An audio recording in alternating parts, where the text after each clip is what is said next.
মহাগুরু নামেই তিনি মহাগুরু এবং সকলে ভালোবেসে তাকে এমজি বলে। আর ডান্স বাংলা ডান্সের ফ্লোরে যখনই তিনি থাকেন সকলেই নিশ্চিন্ত, কারণ ডান্সের মহাগুরু তিনি।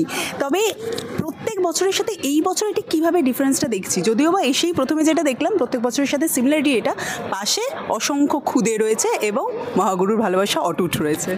এখানে অসংখ্য খুদে এবারে হয়েছে, কিন্তু আগে ছিল একাই হাম্পটি। হ্যাঁ, এখন অসংখ্য খুদে হয়েছে হাল্লা পার্টি। একদমই। হাল্লা পার্টি যা হাল্লা করছে সামলানো মুশকিল হয়ে যাচ্ছে। মানে এদের যে কি, ওই দেখুন ওখানে একজন চলছে, ইনি একজন এখানে বসে আছেন, কখন উঠে চলে যাচ্ছেন।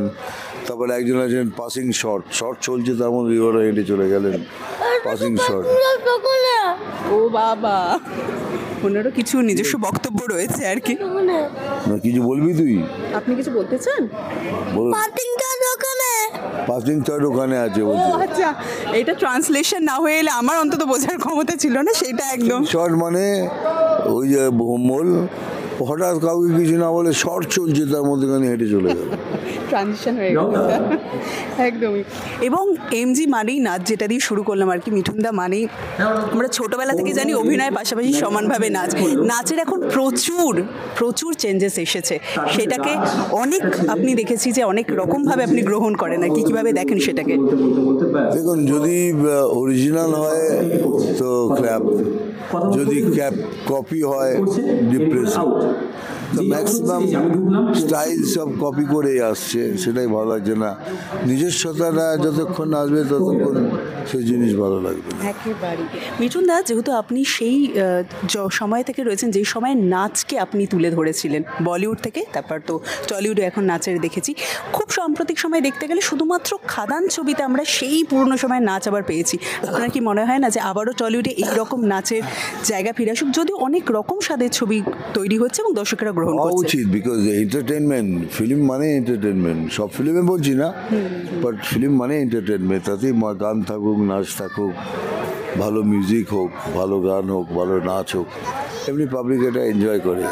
আমার মনে হয় থাকা উচিত, বাট সব ফিল্মে তো সম্ভব নয়, এখন মুডের ওপরে ডিপেন্ড করছে। দ্যাটস ওয়াই আই থিঙ্ক থাকলে ভালো হয়।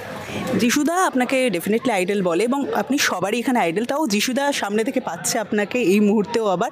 কিন্তু অঙ্কুশদাকে আগেরবার যেখান থেকে পেয়েছি, অঙ্কুশদা নিজে বলছে প্রমোটেড হয়ে গিয়েছি আমি আর কি, অ্যাঙ্কার থেকে এবার জাজেসে। কতটা মজা চলছে, কারণ আমরা জানি অফ স্ক্রিনেও আর কি সেই মজাটাই চলে। আরে একদম টেরিফিক মজা, মানে অঙ্কুশ থাকলে, অঙ্কুশও টেরিফিক, যিশুও টেরিফিক, দুটোই বদমাস, দুটোই খুব এনজয় করছি। আর দুজন যদি বদমাশ হয় তাহলে কি বাকি দুজন খুব শান্ত, মানে কৌশানী এবং শুভশ্রী? দুজন শান্ত, কৌশানীও শান্ত, ও শান্ত। কিন্তু আর একজন যিনি আছেন, যিনি এমজি কে খাচিয়া কুমার, ও খুব ডেঞ্জারাস। ও এলে পরে ঝামেলাটা বাড়ে আর কি। একেবারে। চলো, ওকে, থ্যাংক ইউ সো মাচ। শেষ করবো, শ্রীমান ভার্সেস শ্রীমতী আসতে চলেছে, ডেফিনেটলি লাইট কমেডি ফিল্ম। আমি যেমন বলি আমি হাটকে ফিল্ম করতে যাই এখন, সেটা সেরকমই। 27 বছর ধরে একটা ডিভোর্স চলছে, তার উপরে পিকচার, একটু light comedy, light hearted film, দেখুন, হয়তো ভালো লাগবে। Thank you so much. Thank you মিঠুনদা।